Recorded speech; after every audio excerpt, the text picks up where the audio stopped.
நமக்கு நாமே போட்டுக்கொள்ளும் சாபங்கள். Praise the Lord. மனிதர் பேசும் ஒவ்வொரு வீணான வார்த்தைக்கும் தீர்ப்பு நாளிலே கணக்கு கொடுக்க வேண்டும் என்று உங்களுக்கு சொல்லுகிறேன். ஏனெனில் உங்கள் வார்த்தைகளை கொண்டே நீங்கள் குற்றமற்றவர்களாக கருதப்படுவீர்கள், உங்கள் வார்த்தைகளை கொண்டே குற்றவாளிகளாகவும் கருதப்படுவீர்கள் என்று இயேசு கிறிஸ்து மத்தேயு எழுதிய நற்செய்தி 12வது அதிகாரம் 36 மற்றும் 37 பேசுவதை நாம் பார்க்கின்றோம்.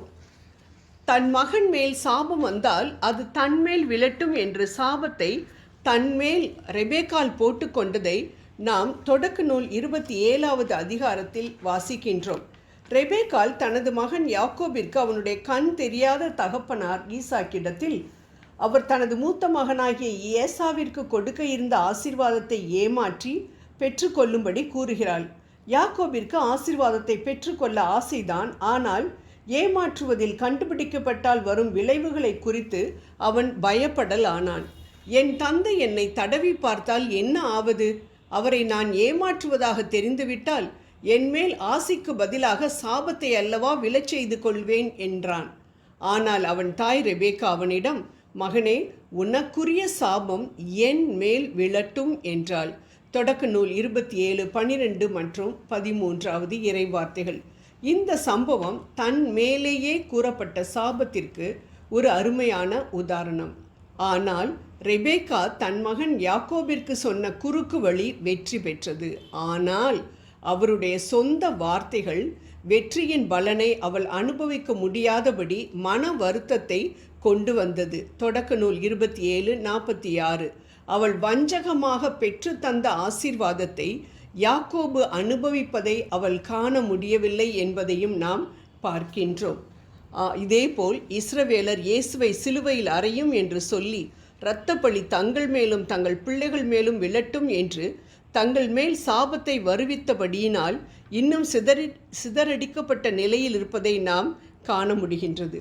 ஆம் அன்பானவர்களே, நம்மில் கூட அநேகர் ஏதாவது பிரச்சனைகள் வந்தால் உடனே இதெல்லாம் ஒரு வாழ்க்கையா, போதும்பா நான் வாழ்ந்தது, இருப்பதுக்கு செத்தாலும் பரவாயில்லை, நிம்மதியாக போய் சேர்ந்துருவேன், எத்தனை நாள் தான் இப்படி கஷ்டப்படுறது, போதும் போதும் போதும் இந்த வாழ்க்கை என்று சொல்கிறதை நாம் பார்க்கின்றோம். இப்படிப்பட்ட வார்த்தைகள் பொதுவாக சாபத்திற்குள்ளானவர்கள் நாவிலிருந்து தான் வருகின்றன. இது ஏதோ வழியில், கோபத்தில், துன்பத்தில் பேசுகிற சாதாரண வார்த்தைகள் போல் தோன்றினாலும் இவை வல்லமை வாய்ந்த நமக்கு நாமே போட்டுக்கொள்ளும் சாப வார்த்தைகள். விளையாட்டிற்கு கூட இப்படிப்பட்ட வார்த்தைகளை நாம் பேசக்கூடாது. ஏனென்றால் இப்படிப்பட்ட வார்த்தைகளுக்காகவே உலகில் சுற்றி கொண்டிருக்கும் சாத்தான் சரியான நேரத்தில் சாவதற்கு தேவையான பொருட்களை கண்ணின் முன் கொண்டு வந்து போடுவான் என்பதையும் நாம் மறக்கக்கூடாது. அவன் வலையில் விழுந்துவிட்டால் எங்கே நிம்மதியாய் இருக்க முடியும்? கோடான கோடி வருடங்கள் அவியாத அக்கினியில் வேக வேண்டுமே. ஆகவே இப்படிப்பட்ட சாப வார்த்தைகளை பேசுவதற்கு முன்பாக அவியாத அக்கினியுள்ள நரகத்தை மட்டும் மனக்கண்களால் பார்த்தால் போதும், பரலோக ஒளியை காண்போம் என்பதில் சந்தேகமே இல்லை. ஆகவே இப்படிப்பட்ட சாபமான வார்த்தைகளை பேசுவதற்கு பதிலாக பாசிட்டிவான வார்த்தைகளை நாம் பேச வேண்டும். இதுவும் கடந்து போகும், ஐ வில் பி ஆல்ரைட் போன்ற அறிக்கைகளை செய்யும் பொழுது வெற்றி காண முடியும் என்பதுதான் நிதர்சனமான உண்மை. இதேபோல் தன்மேல் சாபத்தை வரவழைத்த பேதுருவின் மூலம் மார்க் 14, 66 முதல் 72 வரை எவ்வாறு தவறாக பேசி தன்மேல் சாபத்தை கூறிய காரியத்திலிருந்து நாம் விடுதலை பெறுவது என்பதையும் இயேசு நமக்கு கற்றுத்தருகிறார். அது மனம் திரும்பு, நீக்கிவிடு, மாற்றியமை. ஆம் அன்பானவர்களே, நாமும் கூட இந்த மாதிரி சாப வார்த்தைகளை நம்மேல் அறிந்தோ அறியாமலோ, தெரிந்தோ தெரியாமலோ, ஒரு தடவையோ பல தடவையோ நாம் கூறி இருந்தோம் என்றால், முதலாவதாக நாம் தவறாக பேசிவிட்டோம் என்று ஏற்றுக்கொண்டு அதிலிருந்து மனம் திரும்ப வேண்டும்.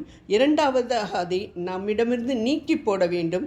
நான் பேசின வார்த்தைகளை ஆண்டவரே நான் கேன்சல் பண்ணுகிறேன் என நம்மிலிருந்து அதை நீக்க வேண்டும். மூன்றாவதாக தவறான அறிக்கைக்கு பதிலாக செத்து போனால் பரவாயில்லை என்று மன விரக்தியோடு எதிர்மறையாக பேசுவதற்கு பதிலாக நேர்மறையாக பாசிட்டிவாக பேச வேண்டும். விசுவாசத்தில் செய்யப்பட்ட இந்த 3 படிகளும் நம்மை சாப வலையிலிருந்து விடுபடச் செய்யும். ஜெபம் செய்வோம். எங்களுக்காக சாபமான எங்கள் இயேசுவே, துன்பத்தை தாங்க முடியாத நேரங்களில் எனக்கு நானே பேசின சாப வார்த்தைகளுக்காக உம்மிடம் மன்னிப்பு கேட்கிறேன். அவை என்மேல் பழிக்காதபடி அவற்றின் சக்தியை என்னிடமிருந்து நீக்கி போட்டுவிடும். இனி வாழ்வு தரும் உமது வார்த்தைகளை மட்டும் பேச என் நாவிற்கு உத்தரவு கொடுக்க உம்மை வேண்டுகிறேன் இறைவா. ஆமேன்.